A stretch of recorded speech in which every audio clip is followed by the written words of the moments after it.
Epistemologi. Istilah epistemologi berasal dari bahasa Inggris yaitu epistemology, yang memiliki arti yakni gabungan dari dua kata dari bahasa Yunani, episteme yang artinya pengetahuan, dan juga dari kata logos yang artinya adalah ilmu, sains, teori, kajian, dan juga pembahasan.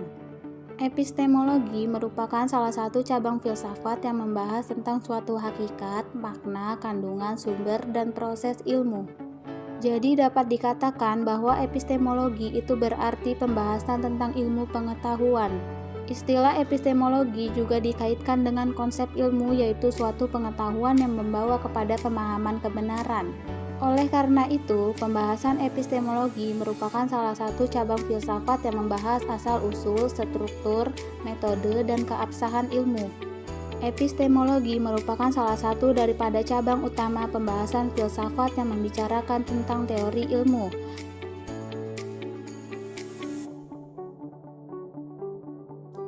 Unsur epistemologis adalah unsur yang berpengaruh dengan karakter pengetahuan, di mana unsur epistemologis berpengaruh untuk menentukan sesuatu yang benar atau tidaknya, yang kemudian diklarifikasi dan disusun secara sistematis.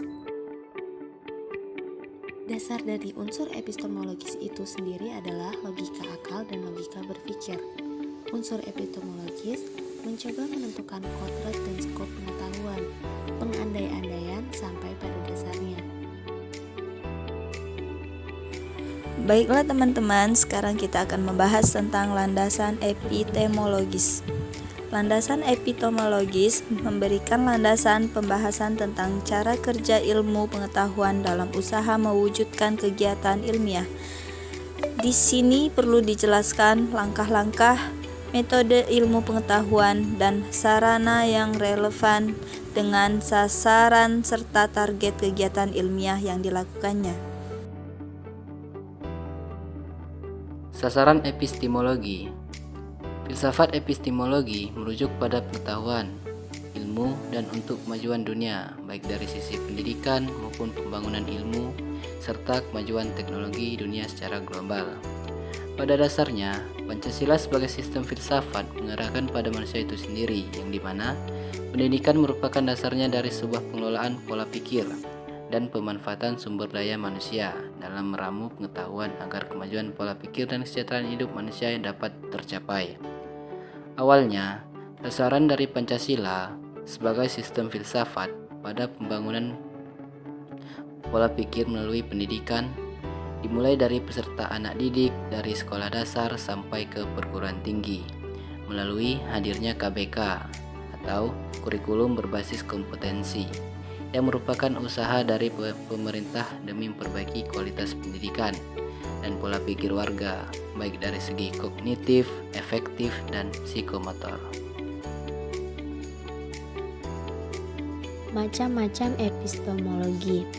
Yang pertama yaitu rasionalisme adalah yang mementingkan akal pikiran kita sebagai sumber pengetahuan. Rasionalisme itu sendiri merupakan ilmu yang menyatakan bahwa kebenaran dapat diperoleh hanya melalui hasil pembuktian.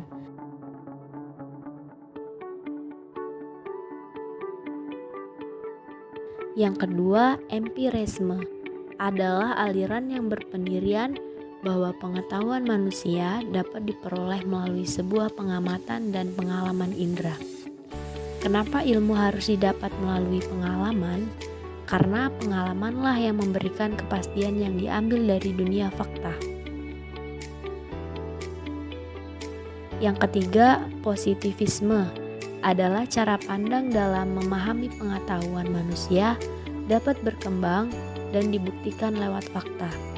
Manusia positivisme itu sendiri meyakini bahwa hanya ada sedikit perbedaan antara ilmu sosial dan ilmu alam.